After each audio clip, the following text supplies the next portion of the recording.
আজকে কলকাতার রাস্তায় হঠাৎই কিন্তু দিদিকে দেখতে পেয়ে থেমে গেলাম, আর এখানে দেখতে পাচ্ছি একেবারে গরম গরম ফ্রাই আইটেম দিদি বিক্রি করছে। দিদি কেমন আছো বলো? ভালো। আচ্ছা আচ্ছা আচ্ছা, তোমাদের এখানে কি যা পাওয়া যাচ্ছে সবই একেবারে ফ্রাই আইটেম? হ্যাঁ, একদম সবই ফ্রাই আইটেম আর ফ্রেশ আইটেম। আচ্ছা এখানে এনে ভেজে দেওয়া হয় আর কি, ফ্রাই আচ্ছা, করে দেওয়া হয়। এখানে আসার পরেই কাস্টমারকে ভেজে দাও? একদম, বাহ। একদম। আর এই রয়েছে কিন্তু ডেজিস কিচেনের মেনু চার্ট কিংবা রেট লিস্ট। আচ্ছা, তো কি কি আইটেম মোটামুটি রাখছো? আমরা চিকেন পকোড়া আছে, ফিশ ফ্রাই আছে, ফিশ ফিঙ্গার আছে, ফ্রেঞ্চ ফ্রাইস আছে, চিকেন পকোড়া আছে আর ড্রামস্টিক। মানে যা কিছু হচ্ছে সবই গরম গরম। একদম। আচ্ছা, দারুণ ব্যাপার।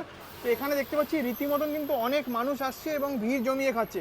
তো তোমাদের এই দোকানটা কটা থেকে কটা অবধি খোলা থাকে? এটা সকাল 12টা থেকে রাত্রি 9টা অবধি খোলা থাকে। আচ্ছা আচ্ছা, যা দেখতে পাচ্ছি সবই তো ফ্রাই আইটেম। এখানে কিছু তো ফ্রাই আইটেমই পাওয়া যায়? হ্যাঁ, একদম ফ্রাই আইটেম। সবই ফ্রাই আইটেম, দারুণ ব্যাপার। আচ্ছা, তো স্টার্টিংটা কবে থেকে হলো, শুরু হলো কবে?